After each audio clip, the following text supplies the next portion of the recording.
Si on marchait pas sur la tête, on pourrait aisément dire qu'être contre l'immigration comme on la vit aujourd'hui, c'est être humaniste. À l'inverse, être pour cette immigration, c'est être du côté de la bourgeoisie, des exploitants.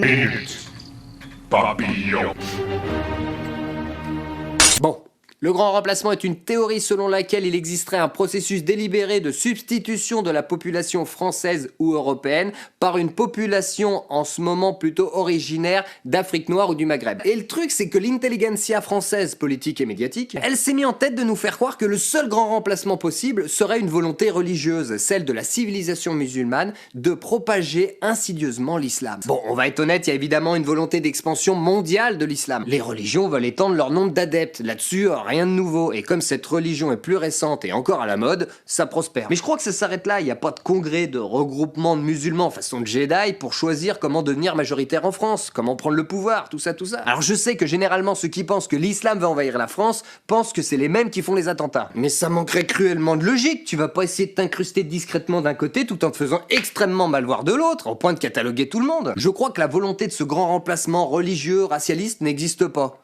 Ou tout du moins en cache un plus important. Et c'est pas pour rien qu'elle est constamment mise en avant, parce que pour certains, ça leur permet d'attiser des peurs à des fins électorales. Et pour les autres, bah ça leur permet de diviser la population. En rendant cette croyance plus floue, plus invraisemblable, plus condamnable. En rendant cette vision plus manichéenne, peut-être que certains se permettent, grâce à ça, de cacher autre chose. Alors dire que cette vision de grand remplacement n'existe pas, ça veut pas dire qu'il se passe rien. Car il y a bien une volonté de nos élites politiques, intellectuelles, économiques et médiatiques de grand remplacement. Et oui, il y a une volonté de grand remplacement de nos pauvres. C'est pas pour rien qu'ils viennent en majorité des pays d'Europe les plus pauvres et surtout d'Afrique, car géographiquement c'est à côté et on peut pas dire qu'ils sont en manque de pauvreté. Ces immigrés, passez-moi l'expression, sont finalement un peu les enfants cachés que la France a eu avec les pays qu'elle a violés. Tout ça pour dire que l'origine et la religion des immigrés ne sont tout simplement que des facteurs secondaires logiques. En fait, il y a deux écoles de gestion économique pour un pays. Il y a celle qu'utilise entre autres la majorité des pays d'Afrique, à savoir essayer d'avoir le moins de pauvres possible. D'où le fait qu'ils incitent régulièrement leur population à se barrer. Et l'autre façon, à la française entre autres, c'est essayer d'avoir le plus de pauvres possible,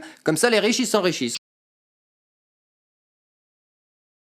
Oui, peut-être, mais je te le dis, en l'honneur du dieu capitaliste, on grand remplace les plus pauvres. Parce qu'ils se contentent des salaires les plus précaires sans sourciller. Parce qu'on retire des raisons de se plaindre aux anciens les plus pauvres. Parce qu'on garde ses distances avec le plein emploi, qui serait une force de négociation pour la masse salariale. Parce que même le plus pauvre des résidents français consomme plus mondialisé qu'un Africain moyen. Le MEDEF, les gros patrons du CAC 40, notre président banquier qui pense tous unanimement que l'immigration est une chance, ça devrait mettre sur la voie. Pourquoi ça arrangerait le grand patronat et nos gestionnaires de devoir payer plus de chômeurs? Alors qu'on pourrait croire que le plein emploi serait salutaire pour tous.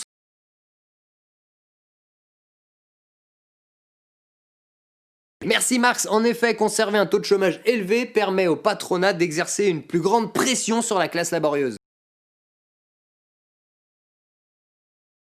Et il a un petit peu raison, il peut si facilement se faire remplacer par quelqu'un de moins payé. C'est pas que les Français sont feignants ou n'en veulent pas, c'est juste que c'est du taf sous-payé. Mais il pourra jamais être valorisé ce travail. Non, non, non. Vu qu'on va chercher des travailleurs détachés ou des immigrés pour le faire. En fait, c'est juste honteux. Il y a bien un grand remplacement, mais il est économique. Et là où c'est magique, c'est que le petit monde qui manipule tout ça par derrière, eh ben il a réussi à faire croire que c'était humaniste d'être pour cette immigration. Encore si c'était les plus pauvres qu'on aidait réellement. Mais c'est pas le cas. Faut déjà se rendre compte que ceux qui arrivent dans notre pays sont loin d'être les plus pauvres de leur pays d'origine. Ils ont souvent eu les moyens de payer un passeur, mais surtout ils ont eu la volonté, la santé et la force physique de faire le trajet. Les plus pauvres, eux, ils pourront jamais quitter leur pays. Non, ceux qui ont réussi à venir, c'est souvent ceux qui auraient eu la capacité d'aider à faire grandir leur nation. Évidemment que je ne parle ici que d'une partie bien spécifique de l'immigration. Faut être logique. Mais de toute façon, pour les étudiants, la moitié viennent d'Afrique et 1 sur 2 ne rentrera pas au pays après ses études en France. Ça sent la fuite des cerveaux. Mais est-ce que c'est pas une forme de pillage? Je crois que comme le disait Emmanuel Todd, Macron et Le Pen sont les deux faces d'une même pièce. Quand Macron est pour l'immigration, histoire que ses amis s'en foutent plein les poches, ça devrait nous mettre la puce à l'oreille. Mais il nous sort subtilement. Et ça passe crème, tous les adeptes du capitalisme libéral ont leur excuse, et même dans ce qui reste de la gauche et de l'extrême gauche, eh ben on dit comme les capitalistes, bah oui parce qu'il y aurait rien de pire que de se retrouver du côté des fascistes.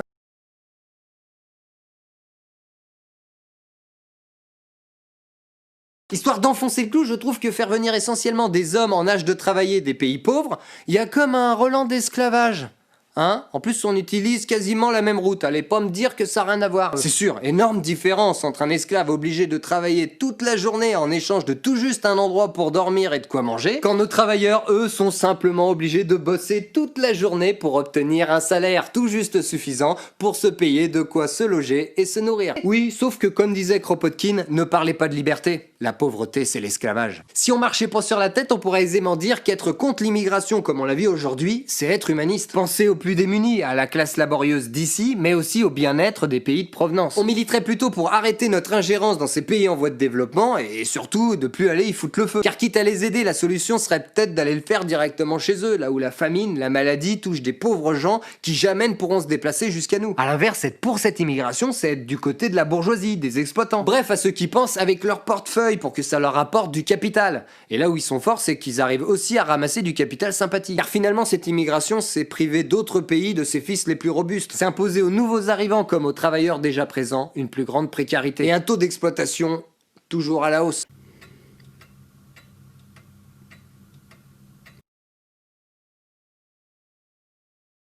Bonjour, un aller simple pour la France, s'il vous plaît. Ok, désolé, on n'a plus de première classe. Non, mais en seconde classe, ça ira. Non plus. Par contre, il nous reste de la place en canot de sauvetage. Nickel. Allez, on grand remplace, tout le monde rentre, y a de la place. Allez, on grand remplace les pauvres, y a de la... Non, mais t'es sérieux? Et encore, vous avez de la chance, y a la Méditerranée, hein. Vivement le programme Jacques Attali. Une piscine dans chaque hôtel, histoire d'apprendre à nager. Alors, moins y a de pauvres.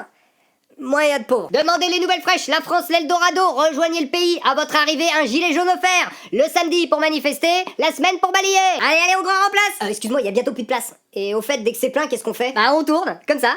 Oh putain, elle éclate! Bon, ça n'a pas lien direct avec l'islam, hein. C'est plutôt une danse hypnotique régionale, mais en vrai, j'adorerais faire ça. Prosper, youpla boum, c'est le roi du ramadan. Alors, quelqu'un a une idée pour envahir la France? Burkinakin? Pour vivre heureux et avoir la paix, vivons cachés? Non, ça marche pas. Quelqu'un d'autre? Moi, j'ai 2 places pour le pèlerinage site de la Mecque, hein. Quelqu'un pour tourner autour d'une dark boîte noire? Ah, c'est bon, tu t'es cru sur Coruscant? Chef, on vient de retrouver la boîte noire de l'avion qui vient de s'écraser. Qu'est-ce qu'on fait? Faites venir tous les suspects potentiels. On va les faire tourner autour.